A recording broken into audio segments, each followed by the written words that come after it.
nang hindi po tayo nagbibigay ng update dito po sa mga nakausap natin nitong mga nakaraang araw. Unahin na po natin yung update dito kay Jeneline Zagales ng Malinaw, Aklan. Ito po yung nakausap natin kahapon din, June 10, mga kapatid.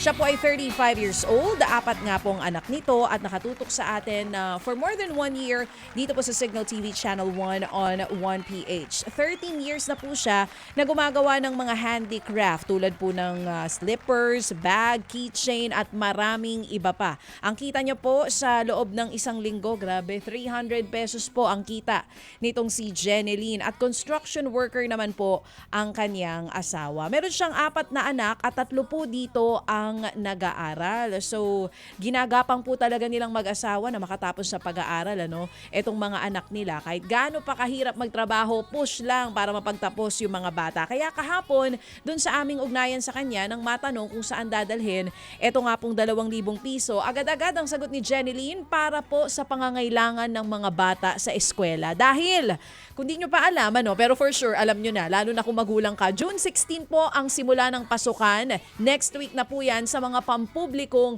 paaralan. Kasama po doon yung mga anak ni Jeneline na papasok na rin sa eskwela. Pero isipin nyo, 'di ba, 1 week before, hindi pa ready ang gamit ng mga bata. Kaya kahapon walang kaabog-abog. Yung mga Happy Anonymous po natin nagpadala agad ng tulong at nakakalap po tayo agad, mga kapatid, ng total na 12,000 pesos. Agad din po yung ipinadala dito nga po kina Jeneline Zagales dyan sa Malinaw, Aklan, na sinasabi niya ito daw Malinaw ay malapit dyan sa Kalibo. Ang mga nagbigay po kahapon ng tulong, sina Happy Man, Happy Daddy, si Happy 11, 2,000 piso. Si Happy A, 3,500 pesos. Kaya nga po natin kumbaga ang total ay umabot nga po ng 12,000 pesos. So ngayon meron pong update si Jeneline sa atin. Papakita niya sa atin yung video ng kanilang tahanan at maging yung palikuran na pinapaayos na nila sa ngayon. Dahil lang sabi niya rin sa atin kahapon, matagal na daw talaga niyang gustong sumali. Nung sasali daw dapat siya nung una para sa pagpapagawa ng palikuran. Pero dahil pinapagawa na ngayon, ito ay para na lamang sa kanyang mga anak, panggamit sa eskwela. Magpapakita rin po siya ng larawan ng mga natanggap na awards. Awards with S talaga yan dahil madami. Awards, certificates, medals ng kanya pong 3 anak. Meron pa siyang isang anak na 2 years old na hindi pa nag-aaral. Pero ito, mga kapatid, panoorin at pakinggan niyo po ang update sa atin ni Jeneline Zagales all the way from Malinaw, Aklan.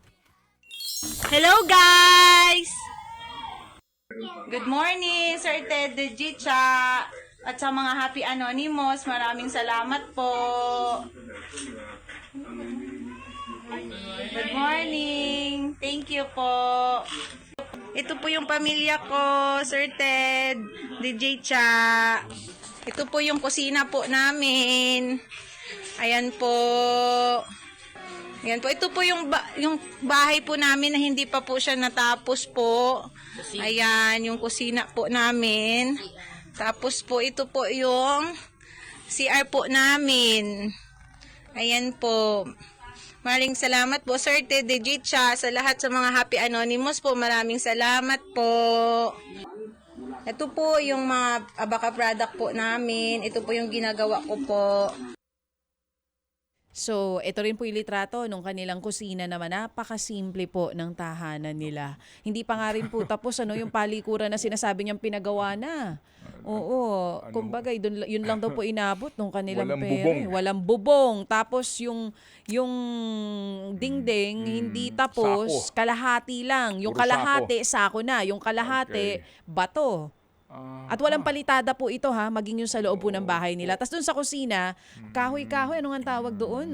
Kawayan ang ginamit po para sa kanilang kusina. Pero ito naman ang nagpapasipag sa kanilang mag-asawa. Kita niyo po yung recognition, certificates ng kanilang mga anak na kahit gaano kasimple, kapayak po ang kanilang buhay, yung mga bata hindi tumitigil sa pag-aaral. Ang sipag-sipag ng mga bata. Kaya sisipagin lalo yung mga magulang. Ikaw ba naman makakita ka ng mga ganyang medals, 'di ba? Kumbaga worth it ang pagod at puyat nitong si Ate Jeneline at maging ng kanyang asawa po na isang construction worker. Doon po sa video ng kanyang mga anak, makikita niyo po no, kahit kakarampot lang ang kita nito mag-asawang to, maayos po yung itsura ng mga bata. Halatang hindi napapabayaan ng nanay. Opo. And even yung tahanan nila, kahit maliit, malinis po mga kapatid. Yung bahay po nila, yung ating pong nakakagawian na nakikita sa mga lalawigan, ano po, yung, alam niyo yun, yung magtatayo ka ng bahay na bato. Hollow blocks po, no, na walang palitada, usli yung mga steel bar, pero hindi pa ho ito kompleto. At basically po, nagtayo ka lang ng parang pader, pero hindi mo nga nakompleto yung lahat ng kwadradong pader. Ganun pong sitwasyon, may provision po para sa kusina at sa banyo. Okay, sige. So siya po pala ay matagal na nakikipag-ugnayan sa atin para nga po daw sana doon sa pagtatapos ng kanila pong kusina. Yes. Oo. Pero sabi niya, kahapon lang po natugunan yung kanya pong pagpaparamdam. Kaya yung 2,000 ho sana ay para ho doon nga sa gamit ng mga bata.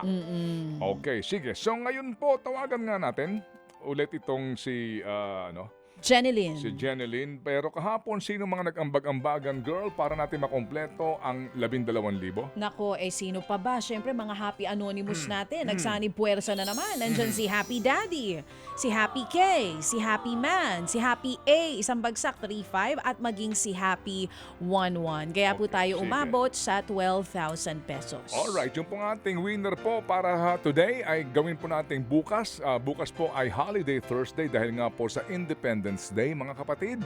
At mga kapatid, ito din pong ating isa sa mga dapat natin pong mabalikan ay yung si Lola na taga Valenzuela na nagbigay po siya ng quotation na kung magkano daw kakailanganin para doon sa kanilang pagbubong. Kasi nga ngayon, puro tulo na ho ang kanilang nararanasan dahil nga bulok-bulok na po ang lahat halos ng yero ng kanilang bahay. Ito po yung mag-asawa na natanong natin, ano ba maaari yung kabuhayan? Kasi wala na ho silang ginagawa. Isang 69 years old at si tatay po higit ng 70. Natanong natin siya, wala ho naman daw pwede ng kabuhayan Kasi nagsimula kami dati pero sa simula lang hindi rin po Walang kumikita, customer, nalulog, etc. oo. Okay, sige. So Lola, andyan lang po kayo kasi ang inyo pong ibinigay sa amin na estimate parang parang may kamahalan pero muli kaming tatawag ho para kayo makapanayam at mabigyan din po ng guidance kung sakasakali. Kasi ngayon dito meron na kami expert sa bubong, si Seth Velasquez. Oy, oo naman. Kabisado niya na yan. Si Boy Bubong. Oo. Okay? Oo. Meron nga siya napuntahan na nagpagawa ng bubong. Di ba yung yes, si magnanay? nanay, yung mag-ina Yeah, po, okay. dito sa QC. Balikan ko lang si Jeneline. Jeneline! Hi guys! Jeneline!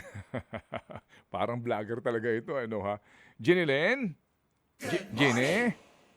I'm not a lawyer, ha? Jeneline? Hello po. Jenny, good morning! Good morning po. Good morning po, Sir Ted. That's the energy. Natanggap mo na yung 12,000? Opo, kukunin ko na po ngayon po sa Palawan, Sir Ted. Maulan po kasi dito sa amin. Oo nga, maulan dyan sa Kabisaya. Sige, anyway, ganito, Jeneline, ha? Basta, yung bilin namin, importante lang, yung gamit ng mga bata, bilang mo na ng bota para sa school, okay? At tapos, kain kayo McDonald's, ha? Oo, okay? Opo, Sir Ted. Opo. Opo, Sir Ted. Ganito. Yung banyo nyo, wala pa itong takip at saka walang bubong. Opo, pati po yung kusina ko po, wala pa pong bubong, tsaka yung banyo ko po. Okay, ganito. Jeneline? Po, Sir Ted. Pwede mo ba kaming bigyan ng estimate dyan? Pwede bang ang asawa mo na lang gumawa niyan? Opo, marunong naman po siya.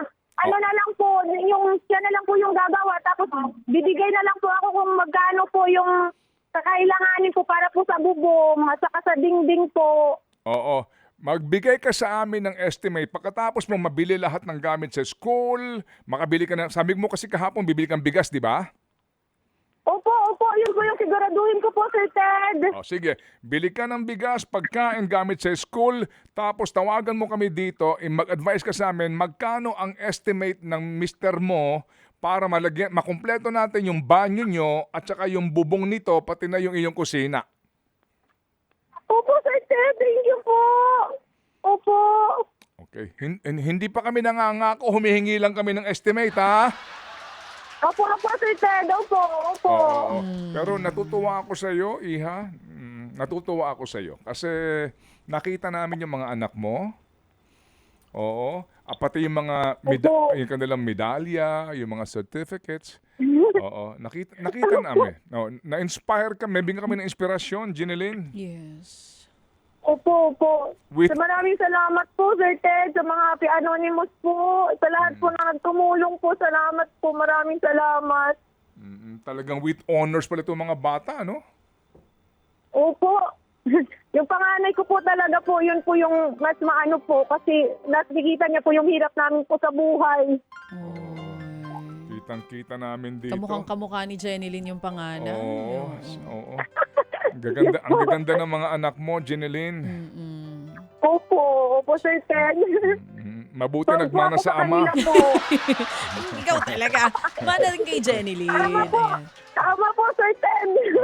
Anyway, sige. Jeneline, sige. So, abangan namin yung update mo roon sa iyong pupuntahan kasama yung mga bata. Mag-iingat kayo. Yes. Bigyan mo kami ng estimate. Wala kaming pangako, pero Yes. ano pa man, mapagtatagumpayan natin. Maitatawid natin yan. Naniniwala Okay. tayo dyan. Okay, Jeneline, ha? Balikan mo kami, ha? Okay? Yes po, Sir Ted. Salamat and God bless you, Jeneline. Salamat na marami. Thank Thank you you. po. Maraming salamat po. Hindi siya.